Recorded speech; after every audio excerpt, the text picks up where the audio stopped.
What's up guys, it's me up in New Zealand and welcome back to my channel. In this channel, I'm gonna share with you my life here in New Zealand as a former international student and now a worker, as well as give you guys some advice and tips when living in New Zealand. So stay tuned to my channel, subscribe and hit the notification button so you'll be the first one to know about a new video. In a previous video, I've give you guys some advice on how to pack your luggage and what to prepare bringing over here to live in New Zealand. And in this video, I gonna give you guys some more useful advice on one of the biggest decision and preparation you need to do before moving is accommodation. Specifically, what to choose and how to choose a right place for you to live. If you're a student, they typically have more options for you when it comes to accommodation. Normally, there will be three main types of accommodation to choose from. The first one is homestay. Second one, you can choose to live in a host of residence, also known as dorm, or if you're in a high school or boarding school, that will be staying in the school. And the third option is to renting out or flatting out with another student. As there are many things to talk about in accommodation, so I will split this topic into two videos. The first one will be mainly for students, and the second one will be for both student and worker when it comes to choosing the right accommodation. Therefore, this first video, I'm going to talk about the first two main accommodation for student, which is homestay and dorm or hall of residence. The first type of accommodation for student that's commonly known in other countries too, that is homestay. So homestay is a type of accommodation where you would live with a host family and they will normally provide you with food or meal every day, and also can arrange some kind of transportation for you to travel from your home to your study destination, either it's the school or it's the university. This is a very common accommodation option, especially for students under 18, since they need some kind of guardian or supervision from the adult. So with this accommodation, they can also have the supportive family environment in order to help them with their life and also their study. Homestay is also available for visitor or adult worker. However, its expenses are not really a great idea as it comes to affordability, because the total fee that we need to pay is all include meals and all the expenses when living in the house, such as electricity, internet, or some location including water. And so that's why the total cost will be quite high compared to you living independently and pay for expenses by yourself. However, there are so many advantages when it comes to homestay, such as you can get to know a domestic family and their lifestyle, as well as learn more about the culture and the cuisine. And secondly, it will be more safe compared to looking for a flatmate by yourself, because there normally be a background check or an audit for any family that want to be a host family for homestay. Therefore, it can be very trustworthy. And also, it's a great option if you want to learn more about the culture, the cuisine here in New Zealand with all the domestic family. Or if you want to be closer to your culture and be comfortable with that, you can also have the option to choose the right family that's suitable for your preference. Homestay is also offered for visitor or adult worker when coming here in New Zealand to stay. If you want to have a family environment to live in, as well as some instant friend and supporter when in a new environment, then it's a great choice and option for you to choose. However, it does come with some disadvantages that is worth to mention. Firstly is the cost. I would say homestay not only the most expensive option, because it includes most of the expenses when living in a house, such as electricity, internet, or some places are water, as well as some meals depend on your choice, 1, 2, or 3 meals a day, as well as other expenses related to the house. So that's why the host normally calculate all of the expenses in general and put it in the total fees of the week or the month. So I would say that will be mostly more expensive compared to you live by yourself and you can manage that expenses by yourself. Another problem should be mentioned is privacy. Even though they are required to give you some kind of privacy as well as respect your personal space, but depend on what family you choose. If they have children, they might not be understanding that concept and might come to your room unexpectedly, or if you have to share a whole house that only have one toilet or one bathroom, there's some kind of inconvenience when it comes to your own private. Living in a homestay also mean that you live in someone's houses and you need to follow some of their rules that they put out, and this can affect the freedom and independence that you might need. For example, there might be some rules on the curfew, what's the latest time you can come home, or when it comes to expenses, they might limit it what resources can you use and how long can you use it. Because they have to pay for all the expenses, they try to keep it as low as possible so they can earn a little bit profit when it comes to hosting you in their house.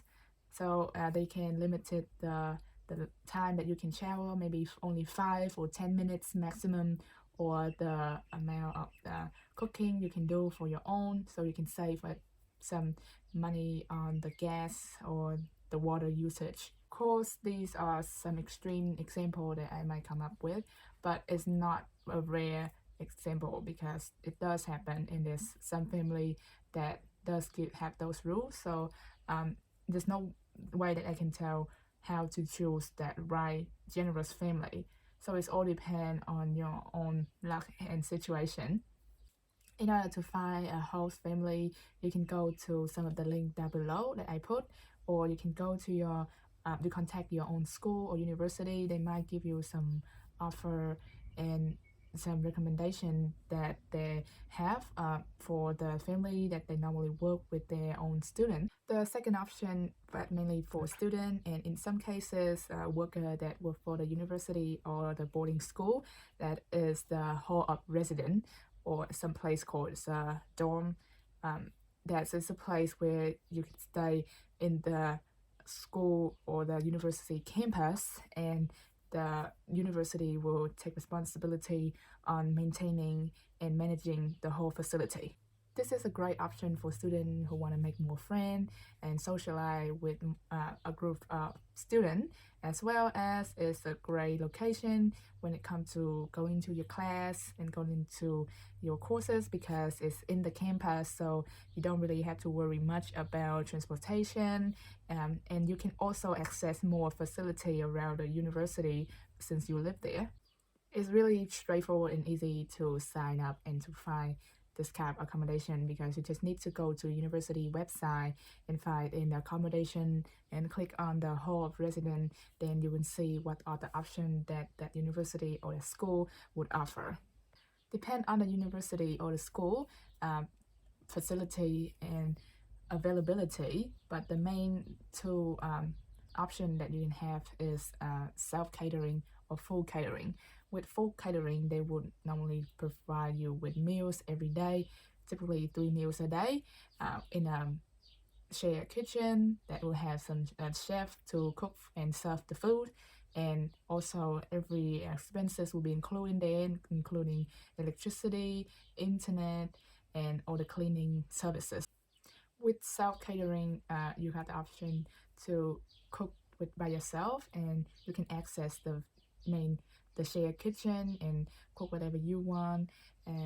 But depend on the places, they might offer in the inclusive fee of expenses or not, and you have to pay the expenses and divide it among all the other flatmates by the end of the month, such as electricity.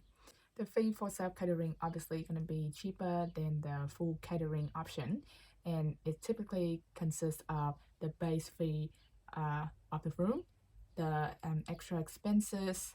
This can be either electricity, either or all, electricity, water, or maybe internet, depending on the school or university. It's not happened to my university though, but it's for something you might need to look into. And the fee of cooking, so that will be your food, whatever grocery you buy in. So that's all the fee you need to consider when it comes to considering living in a self-catering option. And in total, you need to add up that to compare with the full catering to see if it would be more affordable or not. However, in my own experience, I would definitely recommend self-catering because that will be significantly cheaper compared to full catering when they all factor in the expenses, including paying for the kitchen staff and food.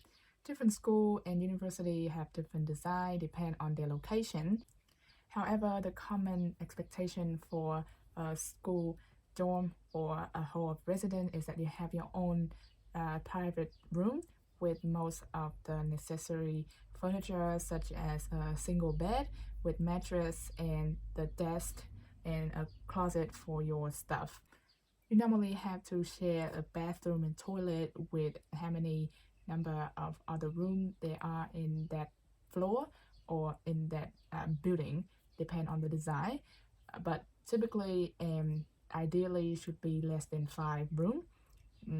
And then they also have the communal kitchen when you can make your own tea, coffee, or cook for yourself if you choose self-catering. And they also have a common room for you to meet up and study or hang out there, so you can connect and socialize.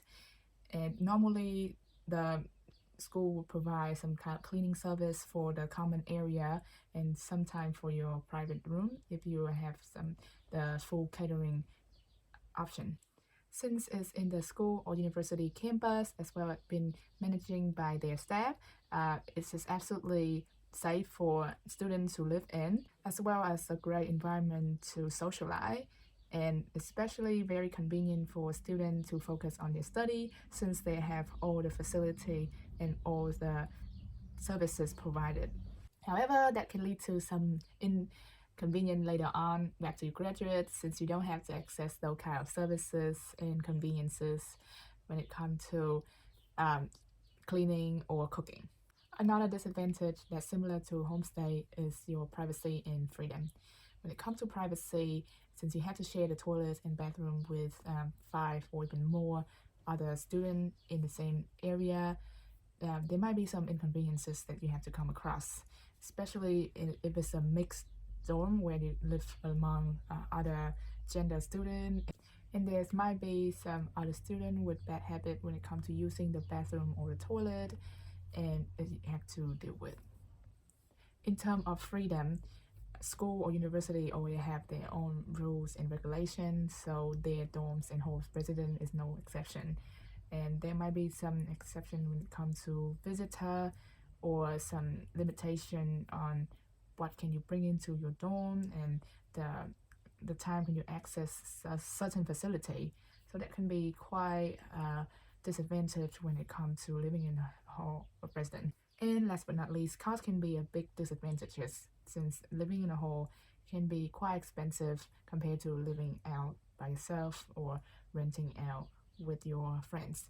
Because the university have already included all the expenses such as catering or utility, as well as their management fee when paying their own staff.